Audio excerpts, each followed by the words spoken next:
Jim Mallard will entertain you at italkparanormal.com. From Ouija boards to angels, from Indian burial grounds to real haunted houses, the Mallard Report will amaze you. Featuring intensive interviews with celebrities like the psychic lawyer and Mark Anthony. The Mallard Report, every Tuesday at 9 p.m. Eastern. Hi, this is AZ. Join me every Sunday for Jazz on Z, 12:30 to 3 p.m. Eastern Standard Time, where you'll hear everything from smooth jazz to easy listening, right here on the Hazy Radio Network.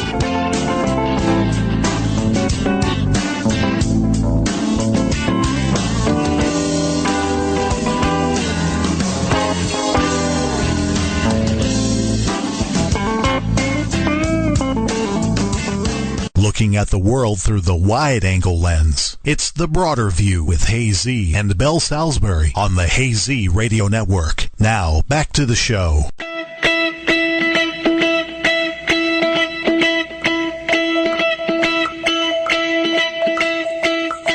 You come as you are, always sharp as a blade, and say, take a look around at what's before us, everything we wanted here and more, just beat back the day. There's a hole in the rain where we sit on the dry ground, the storm raging all around. Don't care if it's wrong, been waiting so long, it's time to let it go. Been reeling for change, so much is the same, it's time to let it go. You're the one that I want, you're the one that I want, you're the one that I want in my life. Tired of home, we both yearn for the road, and so headlights pointing north and we start driving. We're going nowhere, just surviving. Up in the lush green place, blanketed in cold rain. You tell me that you need me near you, eyes are shining in a clear blue. Don't care if it's wrong, been waiting so long, it's time to let it go. Been reeling for change, so much is the same, it's time to let it go. You're the one that I want, you're the one that I want, you're the one that I want in my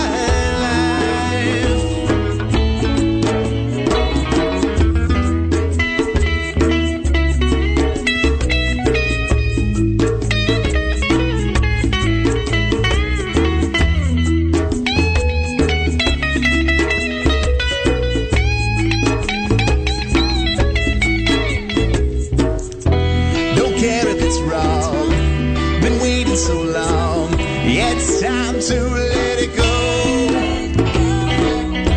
Been reeling for change, so much is the same, it's time to let it go. You're the one that I want, you're the one that I want, you're the one that I want in my life. You're the one that I want, you're the one that I want, you're the one that I want in my life.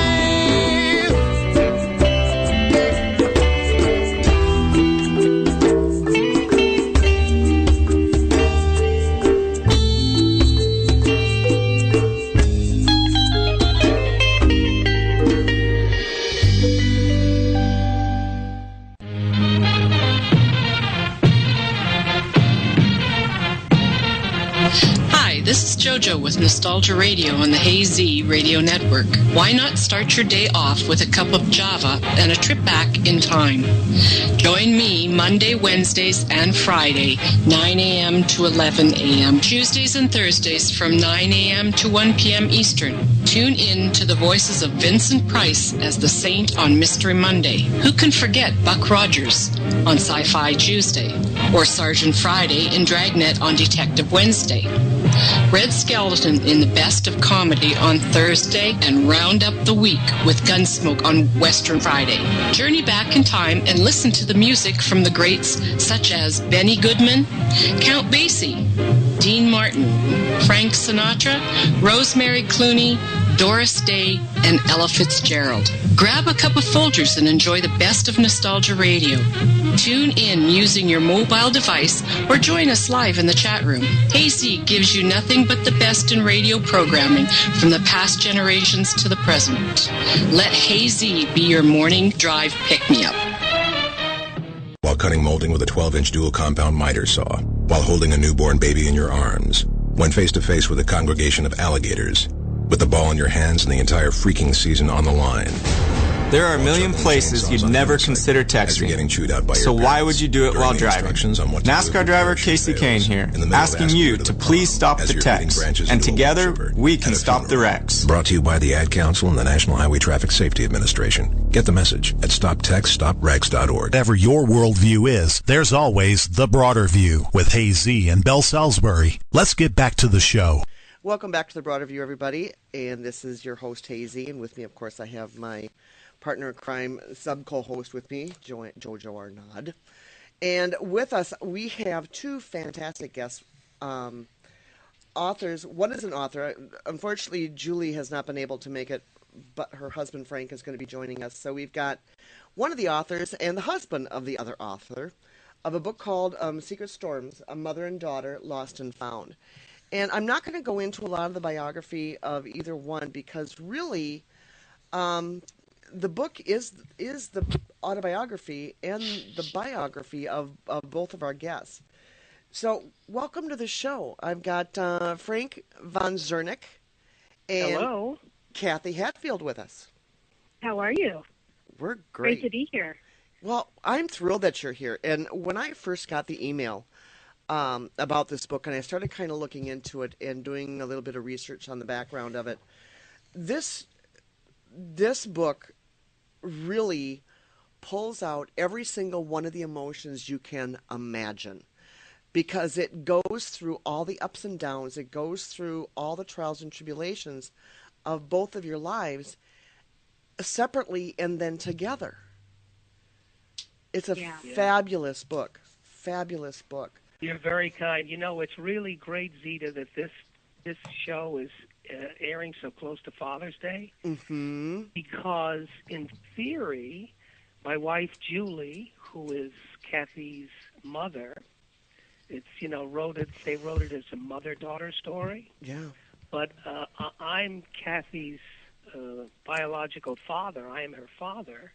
Oh, wow. And to be able to be on this show and this call so close to Father's Day just underlines my feeling that this is a perfect book for Father's Day, because it's also a father-daughter story. Absolutely, How it is. awesome is that? Isn't that fantastic? Yeah. So I mean, I just get goosebumps because this isn't a subject that is covered a lot. Adoption is covered, but they never go into the, again, that I would probably say this a lot, but the trials and tribulations that go around it, the decisions that has to be made in the beginning, and the torment that you go through in the beginning to make that decision. And then to have that struggle up until the time you are brought back together, if you're ever brought back together. Mm-hmm. And then that's the mother and the father. And then you've got the child who has their own story. And Kathy, your story was also kind of traumatic because you actually lost two mothers. Absolutely, yeah. I just didn't have a lot of luck with keeping a mother, unfortunately, it seemed. I was given up for adoption as an infant and adopted by this wonderful couple who had waited 10 years, for children. She was a legal secretary and my father was an engineer, and they just loved my brothers and myself. You know, they went back to Catholic Social Services every 2.5 years and picked up another baby. And they would have kept going and adopting, but my mother died when I was 6. Mm-hmm. And so that put an end to that. A few years later, my father remarried to this woman who had 2 daughters of her own. And, at first it all seemed well, but about 6 months after they were married, she just changed. She went through my father's money, became very abusive toward my brother and myself. And it was a short marriage, thank goodness. They were married for 4 years, and then it was over. I really was a motherless daughter. I didn't really grow up with a consistent mother figure. However, I did have a consistent father figure. Mm-hmm. And with Father's Day right around the corner, that is one of the themes of the book. Yes. The importance of a father in a daughter's life. Oh, absolutely. Mm-hmm. Absolutely. Yeah, it's crucial Yeah. to a daughter's development, I believe. Very. It fills all gaps, Yes. know. So despite, I had a lot of turbulence in my life, but I never felt it because I had a father. Mm-hmm. And I always felt protected and loved and competent because of him. He didn't have to say a word, just a look. The look that he would give me just told me who I was and that I was a good person, that that everything here and to gave me everything I needed to feel validated. Yeah. Mm-hmm. Yeah. Zita, I never met him. He passed away before Kathy found us. Mm-hmm. But from everything that Kathy has told me, he was a miraculous, wonderful father. Yeah. And, Kathy is who she is today because of him. Absolutely. Absolutely. Awesome. Absolutely. Well, you know what I find very interesting. My adopted father died 13 years ago, and what I find very interesting is my birth father, Frank von Zerneck, who's on the phone with us. He is very much like my adoptive father, very much so. Same demeanor, same generous spirit, same attitude. The kindness surrounds them both. And that's very rare, I think, to have all those, qualities coming together. Mm-hmm. And, some other interesting parallels between my fathers. Both of them had the same telephone numbers for the past 20, 25 years. Different area codes, but the same telephone. Now, how odd is that? Yeah, absolutely. And both named Frank, yeah. And both named Frank. And both named Frank. Wow. Frank. See, this is one of those that is just meant to be kind of things. Yes, Yeah. yes. Oh, Absolutely. my gosh. Now, Frank, I want to ask you, going back to when this all started, and you being the biological father, you and Julie were fairly young when she became pregnant. Thumbnail description. Julie was born into a mainline Philadelphia family. She was a debutante. She had a coming out party. She lived in the outskirts of Philadelphia. Her parents were writers and travelers, and she had a really interesting childhood. They would go off to Europe, and she spent a lot of her time in boarding schools and with nannies, but she was brought up in a very privileged way. But she always wanted to be an actress. It's that bug that gets you when you're 12. Mm-hmm. So when she was, I guess, 16 or 17, she enrolled in a acting school in New York, and it was famous in those days, called the Neighborhood Playhouse. And she was studying acting, and one of the things that she was able to do was get a job at a summer theater. Now, before I met Julie, was kind of a vagabond, as an actor, a stage manager, but I was basically a Jewish kid from the Bronx. Mm-hmm. And when Julie and I met at the Summer Theater, for me, it was love at first sight. It was, almost Romeo and Juliet, two people